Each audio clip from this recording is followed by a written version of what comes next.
Just relax. You're with the maestro. That's what you think. The bearer of bad news. We cannot let him reach.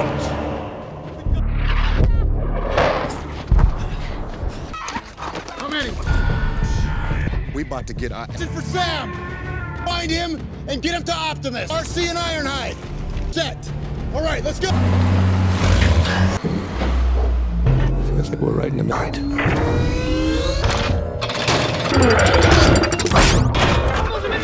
my God! Oh my God!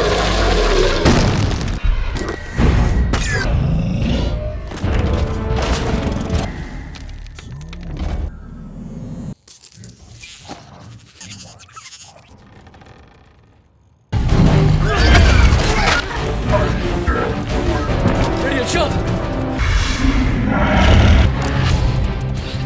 Come on. I don't think this... Up the middle!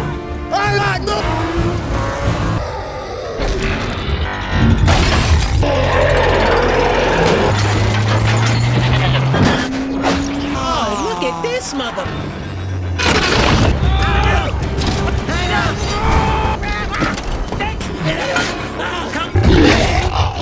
The only safe place is right.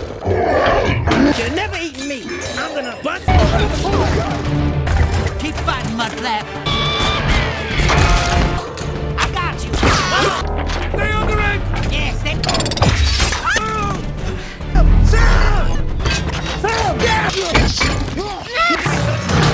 I want you to run! No, we're dead. Stop! Let's go! And I know what you need. It's all anyway. Hey!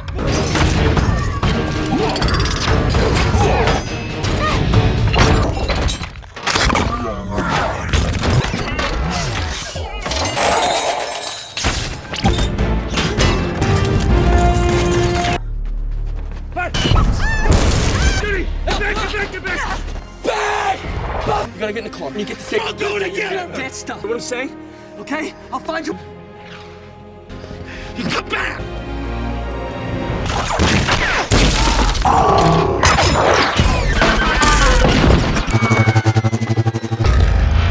You okay, son? Are you all right? Remember what I did for my country.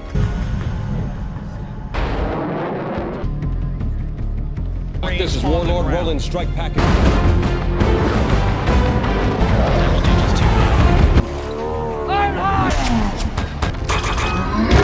They turned that machine on me. We got 300. What's your name, sailor? Biologicals getting ready to blow up us. All right, Agent Simmons. Alien remodeling a pyramid. That's classified. That's what the hell you do. You tell me. Come on. Hey, right now we need air support. What do you got? I couldn't get to him, sir.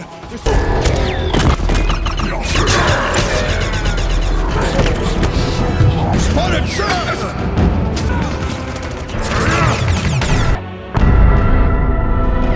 Come on, two. Hold dears. Who showed up? I gotta get to him right now. No, we got air. Let me show you how we brought the pain.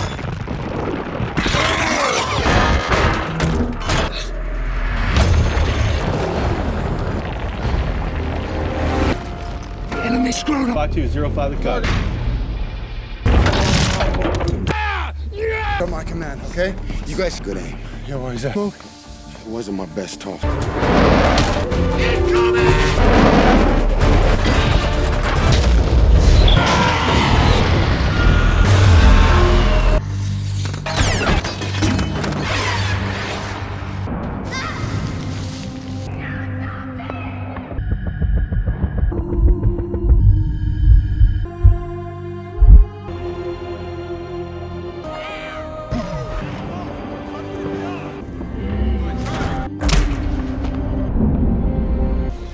My voice, I love. It's come back to me, Sam, please. Our last descendant. Alone. It is the Matrix with his spawn.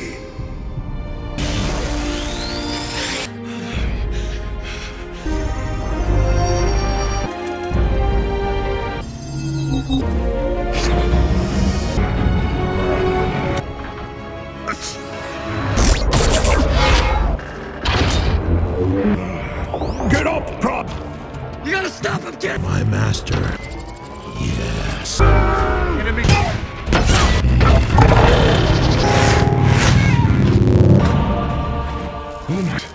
Take me. Fulfill your destiny. Don't!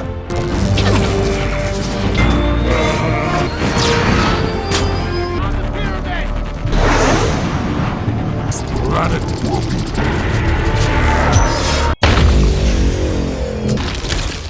They were your brothers.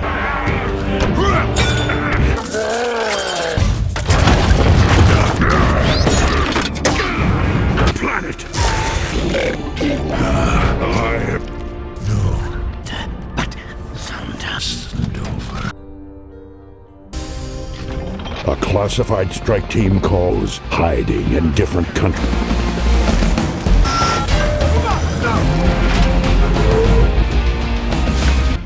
We got echoes.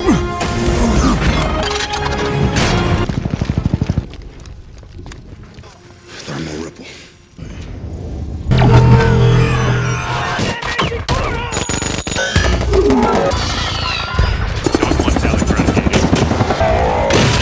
RC twin!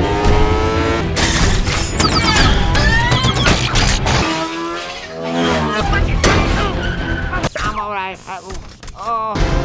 Bring it, support. We need big Buddha.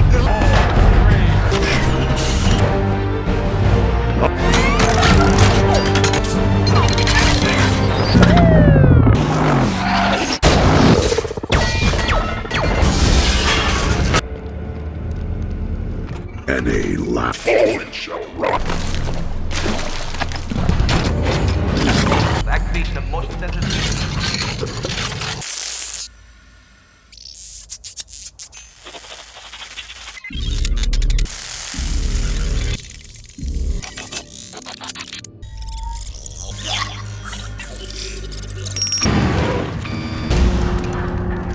Gone.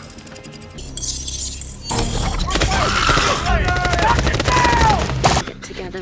Be ticklish. What about this economy? Just relax. Is that your girlfriend?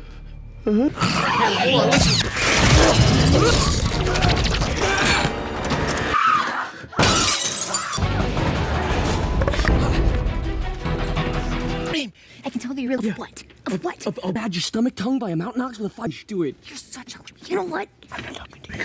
I hope you had a lot of fun because... We're little embryo alien babies. Who are you?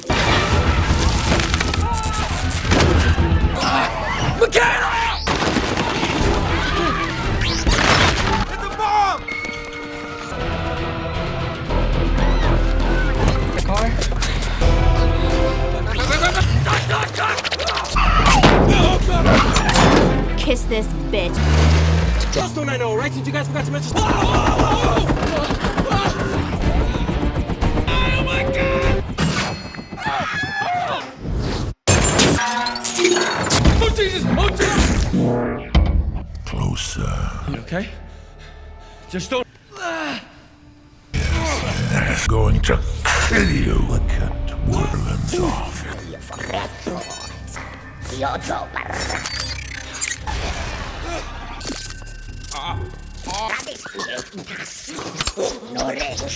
what I'm seeing in my head. You have something on your mind, something. And see where it leads us.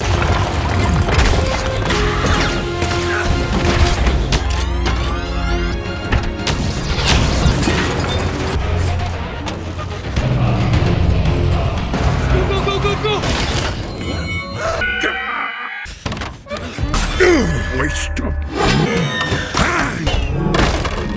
Come here, Bob.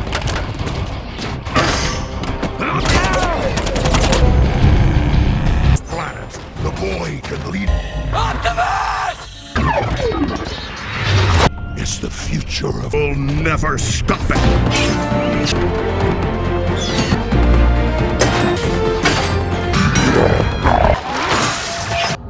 Sam, where are so weak?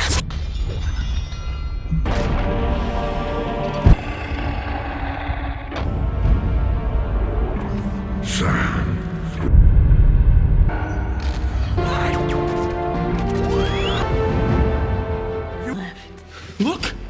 There is a reason that we are here. Because I believe it. Lane. Bring him back to life with that pixie dust. Cover up, Timothy! Down here. Need snipers. Hope this little kid know what. Blair? Right over there. See it?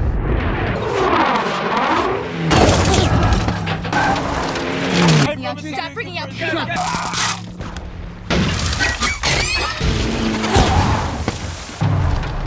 You lead the Decepticons away.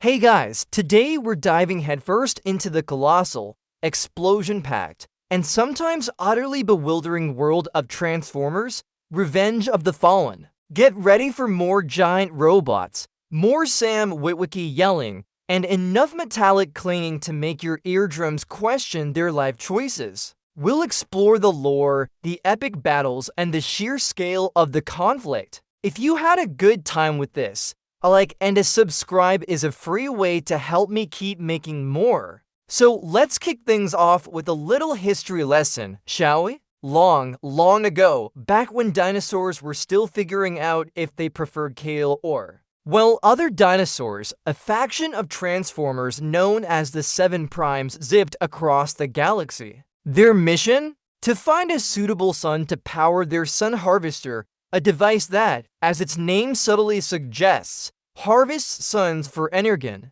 Efficient, if a tad apocalyptic for any local civilizations, the Primes had one golden rule: never, ever destroy a sun that nurtured life. But as with all good rules, one of them decided it was more of a guideline. This renegade, aptly named the Fallen, had a serious case of cosmic megalomania and coveted Earth's thriving sun for himself. Talk about being a bad houseguest. His fellow Primes, not thrilled about turning Earth into a giant solar smoothie, fought back. They managed to snatch the Matrix of Leadership, a super powerful artifact, and sealed the Fallen away, burying themselves alongside it to ensure his eternal timeout. The Sun Harvester, now inert and abandoned in Egypt, became a silent monument to their sacrifice, patiently waiting for someone to inevitably trip over it centuries later. It's like leaving a highly dangerous,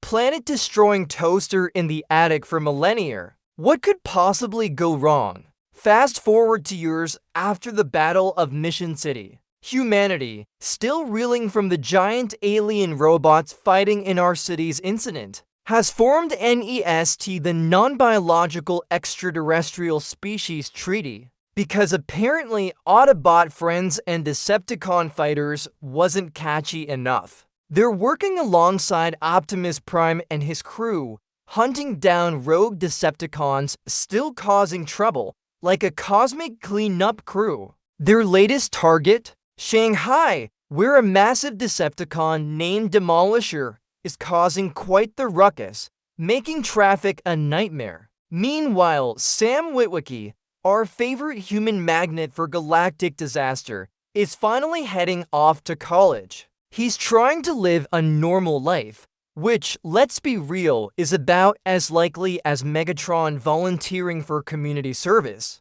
He's got Bumblebee, his trusty yellow protector, feeling a bit clingy, making tearful farewells like a worried parent. It's truly a poignant moment, complete with the metallic whirs and sad chirps of an overgrown yellow battle droid. The Shanghai operation kicks into high gear. The NEST team, led by Lennox and Epps, descends onto the chaotic streets, which are being absolutely pulverized by Demolisher. This guy isn't just big. He transforms into a gigantic, terrifying excavator with treads that could flatten a small country. The sounds of collapsing buildings and the thunderous footsteps of the Transformers are deafening. The Autobots Optimus, Ironhide, Ratchet, and Sideswipe are in full combat mode. Sideswipe, with his sleek design and blades, makes quick work of some smaller Decepticons, slicing through them with a metallic shink sound. Optimus, ever the hero,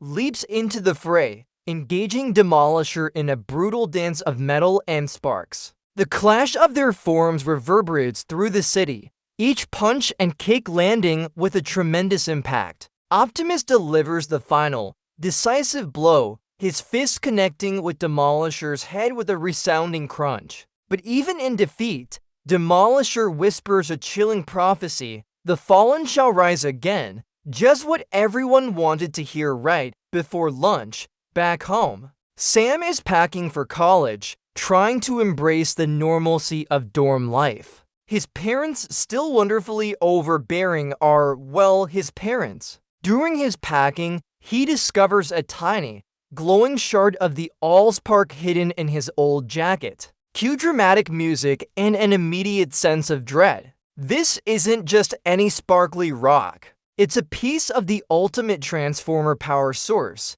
and it starts messing with him. First, it supercharges his appliances, turning his kitchen into a chaotic metal symphony of whirring blenders, aggressive vacuums, and a microwave that could probably cook a small animal in 3 seconds flat. The refrigerator starts talking, and even his electric toothbrush develops a mind of its own, buzzing around like a tiny, angry hornet. The piece of the Allspark, in a rather unfortunate display of power, then resurrects some tiny, dormant Decepticon protoforms from his history essay, turning a harmless piece of metal into a literal walking, talking, and incredibly annoying weapon. It's like a bad science fair project gone horribly wrong. The kitchen erupts into total mayhem. The tiny Decepticons, reanimated by the Allspark shard, are miniature agents of chaos, scurrying around and making a high-pitched, metallic clink clink clink as they smash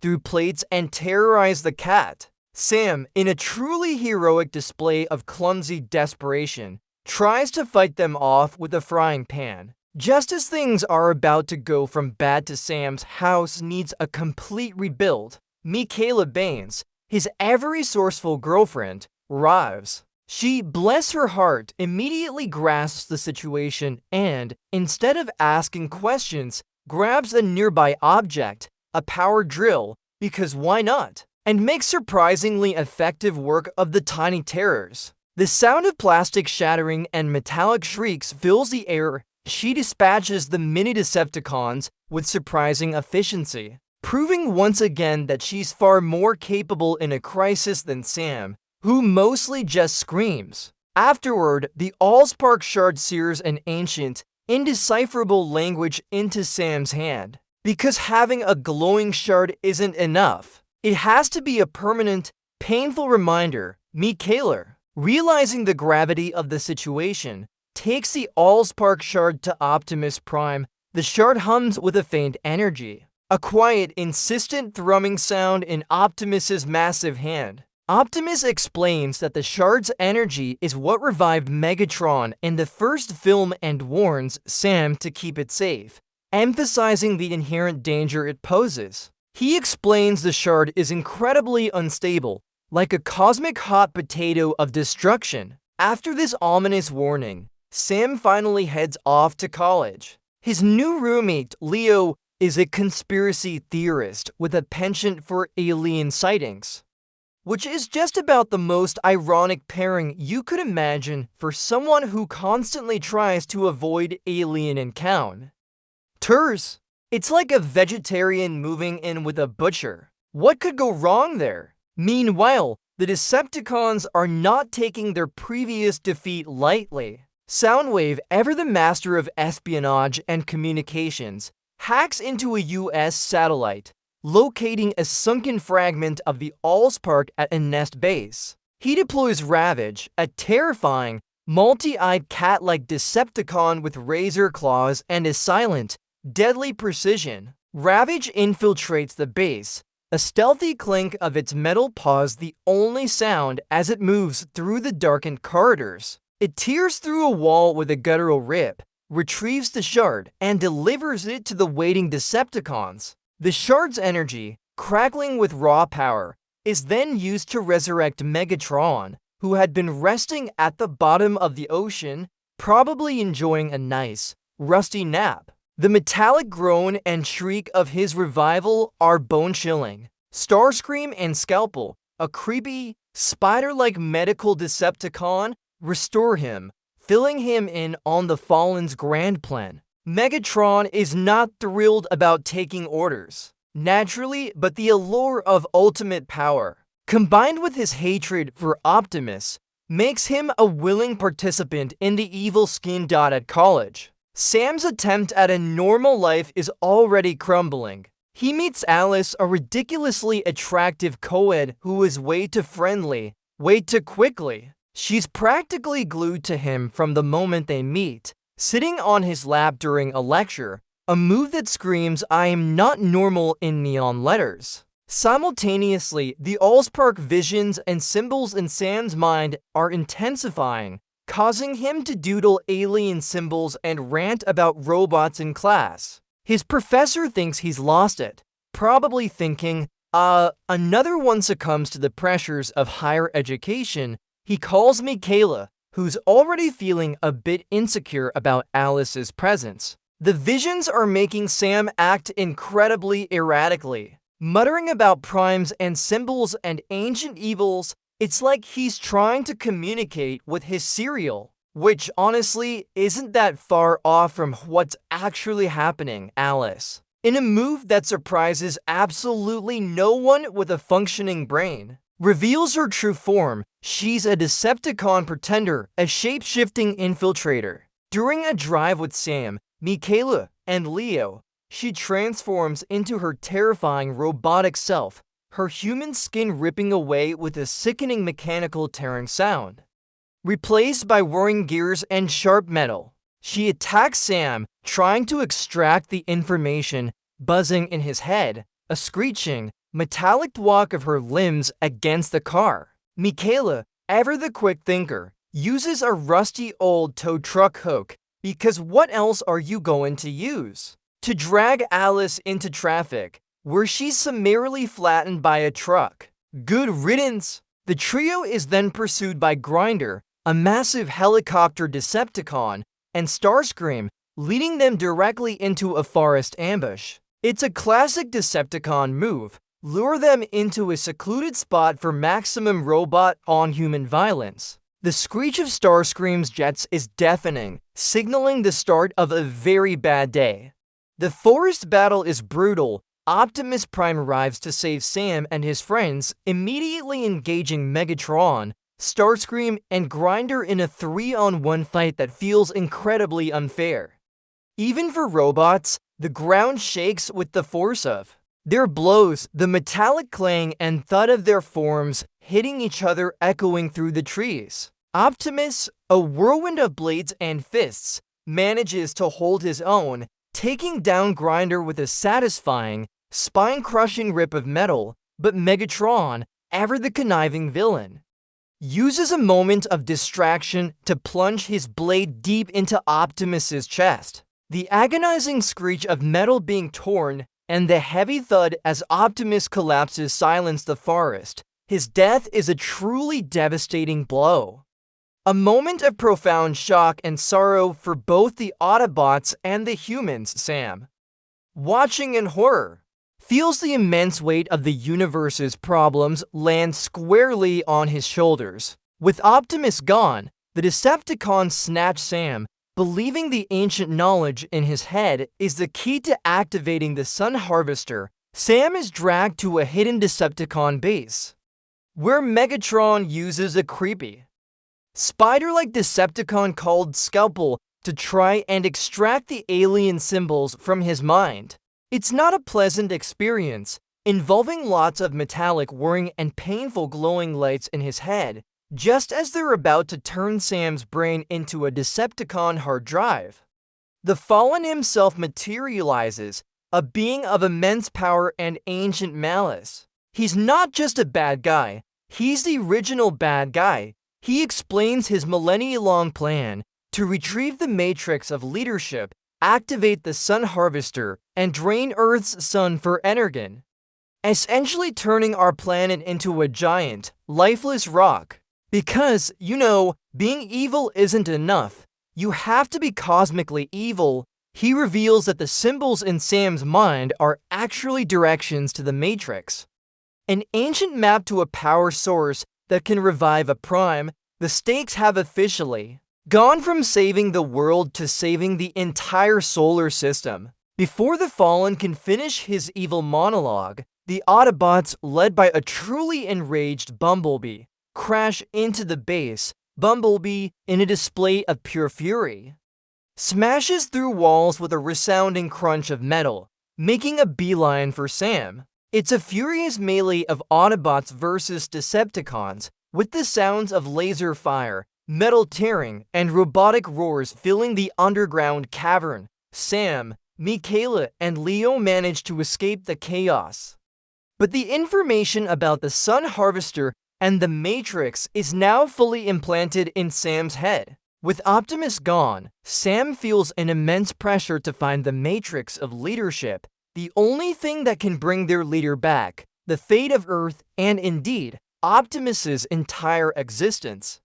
Now rests on the shoulders of a college freshman with a penchant for getting into trouble. No pressure, though. Sam, desperate for answers, Mikaela, and Leo turn to Leo's surprisingly comprehensive and usually ridiculed conspiracy theory blog. Leo, it turns out, is a fount of information on secret government operations and alien encounters. He connects Sam's symbols to an ancient sect of alien researchers, which leads them to a former Sector 7 agent, Simmons, now working in a deli and still rocking a very questionable toupee, is a treasure trove of classified information. He reveals the existence of the Seekers, ancient Decepticon traitors who followed the Fallen, and the importance of the Matrix of leadership. He explains that it's not just a power source. It's a key, an artifact that bestows true Prime lineage and can literally reanimate a fallen Prime. The weight of this revelation lands on Sam, who now has a cosmic treasure hunt on his hands, with the future of the universe as the prize, and all he wanted was to major in physics. Simmons leads them to the Smithsonian National Air and Space Museum, specifically to a Blackbird SR-71 jet that, for some reason, has a surprisingly familiar Decepticon insignia. This isn't just any old jet. It's Jetfire, an ancient seeker who defected from the Fallen thousands of years ago. The transformation is slow, creaky, and accompanied by the rustiest, most tortured metal groans you've ever heard. He's like an ancient, grumpy grandpa, complete with a cane and a seriously bad attitude. Jetfire, in a voice that sounds like gravel mixed with regret, confirms everything about the Fallen, the Primes, and the Sun Harvester. He explains that the Fallen can only be defeated by a Prime, and that the Matrix of leadership is required to power the Harvester and, more importantly, to revive Optimus. He's a walking, talking history book, albeit one that occasionally loses parts and mutters about the good old days. Jetfire, now part of the reluctant rescue team, opens a space bridge, essentially a wormhole, which is pretty neat for an old-timer, transporting Sam, Mikaela, Leo, and Simmons to Egypt. The sudden whoosh and shimmering energy of the portal give way to the searing heat and endless sand of the desert. The landscape is dotted with ancient ruins, but also, hilariously, to bumbling Autobot twins, Skids and Mudflap, who have been sent by Optimus's command to help Sam. They are loud, obnoxious, and about as subtle as a robot elephant in a china shop. They also provide some much-needed comic relief, despite being occasionally problematic stereotypes. They argue constantly, squabbling like an old married couple. Made of scrap metal, their voices a cacophony of metallic squeaks and booms. Following Jetfire's cryptic clues and the symbols in Sam's head, the group, now joined by the Autobot twins, embarks on a desert treasure hunt. They discover the location of the tomb of the Primes hidden within a massive, crumbling structure in Petra, Jordan. It's an incredibly impressive ancient ruin, covered in dust and mystery, the perfect place for a giant robot burial ground. they uncover the ancient tomb, a place steeped in history and power. Guarded by secrets and the sands of time, the air is thick with the dust of millennia, and the scritch-scratch of their footsteps is the only sound in the otherwise deafening silence of the desert. Inside, they hope to find the matrix of leadership, the key to Optimus's revival and to stopping the Fallen's apocalyptic agenda. It's a race against time. And Sam is definitely feeling the pressure, probably wishing he'd just stayed home to complain about cafeteria food. Just as they're making progress, the Decepticons, who, let's be honest, have amazing tracking skills for giant robots, arrive in full force. Megatron, Starscream, and a whole army of their metallic minions descend upon the desert, turning the ancient landscape into a war zone. The ground shakes with their landing, a metallic roar accompanying their arrival. The humans, even with the twins' protection, are severely outmatched. Dodging laser fire and the thunderous footsteps of giant robots, it's a terrifying symphony of destruction with the crack of gunfire and the whoosh of rockets. Amidst the chaos, Sam, Michaela, and Simmons are separated, each trying to survive the onslaught. The pursuit for Sam and the Matrix becomes even more intense, with the Decepticons seemingly everywhere, their guttural battle cries echoing through the desert heat. It's not exactly a leisurely stroll through the historical sites. Sam and Michaela, now on the run again, traverse the scorching desert. They find themselves chased by a particularly nasty Decepticon named Rampage, a red, pogo stick-legged robot who moves with unnerving, bouncing agility, each thump of his impact sending sand flying. Bumblebee, despite being heavily engaged, manages to swoop in and save them from a truly gruesome demise. The thwack of Bumblebee's fists against Rampage's metal form is brutal, a fierce display of his loyalty to Sam. The sheer scale of the desert makes them feel incredibly vulnerable to tiny figures against a metallic horde. Meanwhile, Leo and Simmons, through sheer luck and perhaps a bit of old-school spy cunning, manage to escape with the assistance of the bumbling twins, finding their own way through the chaos. It's a testament to their survival instincts, or maybe just dumb luck that they're still alive. Deep inside the tomb of the Primes, after navigating ancient booby traps and deciphering the cosmic GPS in his head, Sam finally discovers the matrix of leadership. It's not a grand, imposing weapon, but rather a simple, glowing, crystalline artifact pulsing with a soft, internal light.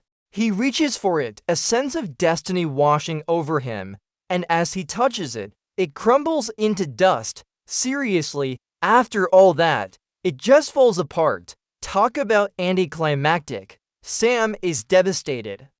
But Jetfire, in a rare moment of clarity and wisdom, explains that the Matrix isn't something to be taken, it's something to be earned. It's a gift, a connection that can only be forged through sacrifice. The dust is its true form, waiting for a worthy heart to reassemble it. This is a classic. It's not about the destination, it's about the journey moment, except the destination is a pile of magical dust. As the Decepticons consolidate their forces around the location of the Sun Harvester, the Nest forces, led by Lennox and Epps, arrive in the Egyptian desert. They bring with them a massive contingent of tanks, fighter jets screaming overhead, and ground troops, all preparing for a monumental clash. The roar of the jets, the thunderous rumble of tanks, and the thump-thump-thump of helicopters create a truly epic soundscape. The Autobots, still reeling from Optimus's death, are ready for revenge. This isn't just a skirmish. It's a full-scale battle for the fate of the world. The Decepticons have also revealed their terrifying combiner, Devastator, a colossal robot formed from multiple construction vehicles, whose very steps cause the ground to tremble. Devastator's arrival is heralded by a guttural roar and a metallic grinding sound. setting the stage for an epic showdown. Devastator,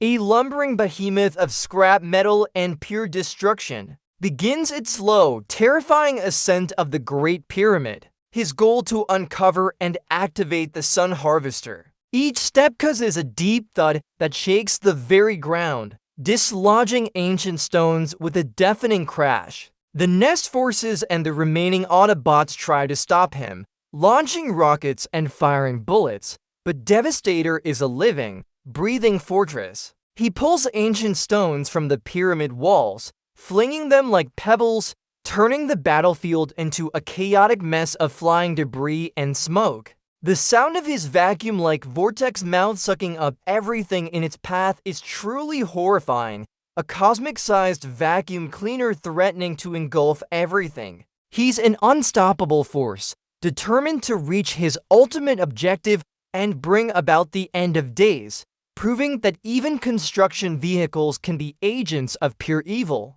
Who knew diggers could be so sinister? Realizing that Optimus is the only hope, Sam, clutching the dust of the Matrix, makes a desperate dash across the battlefield, running through explosions and laser fire. He's just a human, a tiny speck amidst the metallic giants, but his resolve is ironclad. He cries out Optimus's name, his voice barely audible over the boom of explosions and the crackle of energy weapons. Just as he gets close, a massive Decepticon explosion engulfs him, sending him flying. He lands unmoving, the dust of the Matrix scattering. For a moment, the world goes silent. The cacophony of war fades to a deafening quiet. Sam Witwicky, the kid who just wanted a normal life, has died, a tragic victim of a war far beyond his comprehension. It's a heartbreaking moment, a genuine gut punch of sadness,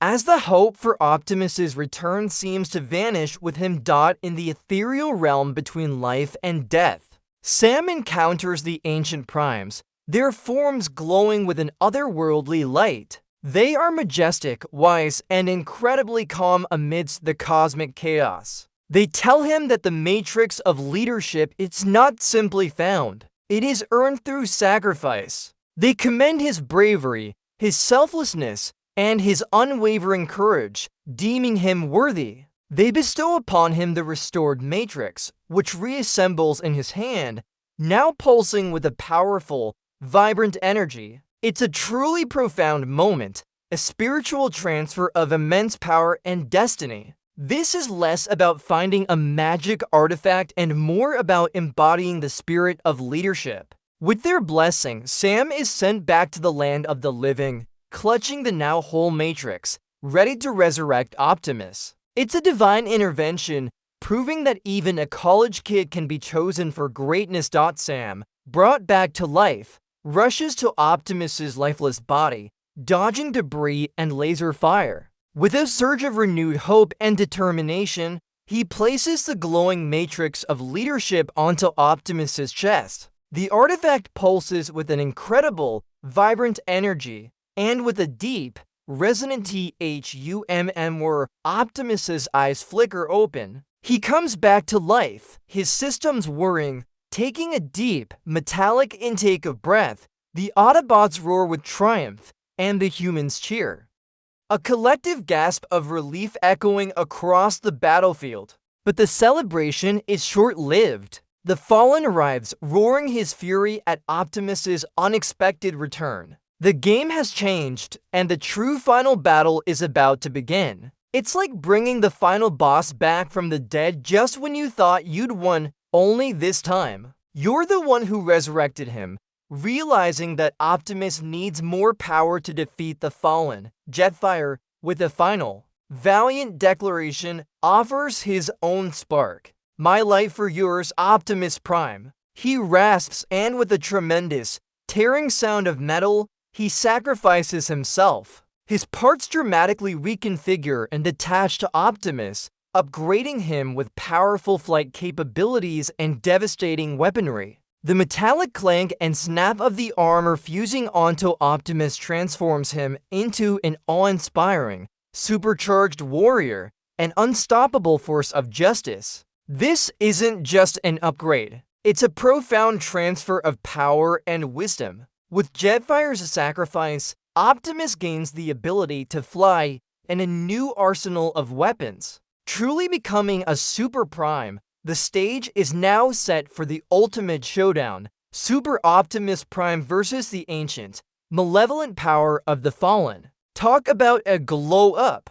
The final battle is an aerial ballet of destruction. Optimus, now powered by Jetfire's formidable components, rockets into the sky, meeting the Fallen and Megatron head-on. The whoosh of his flight and the crack of his sonic booms announce his terrifying presence. He unleashes a barrage of laser fire and powerful punches, each blow landing with a metallic crunch. The combat is relentless, a blur of transforming parts, energy blasts, and close quarters brawling. Optimus flies circles around his foes, striking with precision and overwhelming force. Megatron and the Fallen, despite their combined might, are visibly struggling against Optimus's enhanced abilities. It's a truly epic showdown, a clash of titans with the fate of the sun hanging in the balance. Optimus, in a truly brutal and definitive move, grabs the Fallen, holding him in a vice-like grip. With a guttural roar and a sickening RIP of metal, he tears the Fallen's face off, exposing his inner mechanics and effectively defeating the ancient villain. The Fallen, the millennia-old harbinger of cosmic destruction, collapses, his evil reign finally extinguished. It's a shocking, visceral victory, a testament to Optimus's unwavering will to protect Earth. Megatron, ever the coward, takes advantage of the chaos, limping away, vowing vengeance as he retreats into the shadows.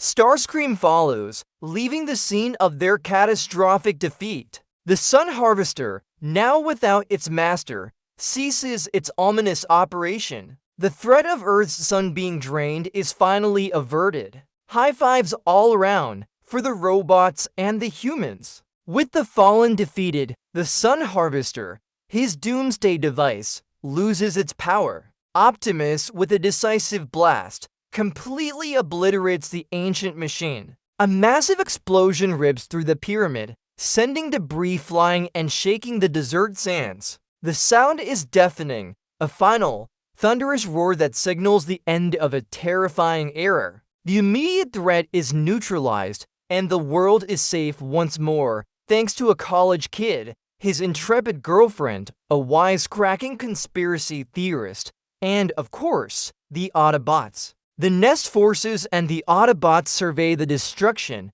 dust-covered and weary but victorious. The clink of metal as the Autobots move, the relieved sighs of the humans, all blend into a symphony of hard-won peace. Sam and Michaela share a moment of quiet relief, their bond stronger than ever. It's a reminder that even in the face of cosmic threats, humanity and its giant robot allies can still pull off a win. For now, at least. We all know these guys will be back. As the dust settles over the Egyptian desert, Sam and Michaela stand together, hand in hand, looking out at the vast, peaceful expanse. The world, battered but not broken, begins to heal. The battle for Earth may be over for now, but the legacy of the Primes, the sacrifice of Jetfire, and the unwavering courage of Sam Witwicky will resonate through time. It's a testament to the idea that even the most ordinary among us can rise to extraordinary challenges. Sometimes it takes a tiny fragment of an ancient power source and a lot of screaming to find your true purpose. This epic saga reminds us that the fight for freedom and the defense of our home is a responsibility we all share, whether we're towering robots or mere mortals. It's about standing together against the odds, even when those odds are giant, planet-eating machines. And perhaps it's a gentle nudge to always be kind to your car. You never know when it might transform and save your life. Keep believing in the impossible, because in this universe, it tends to happen a lot. Until next time, stay awesome.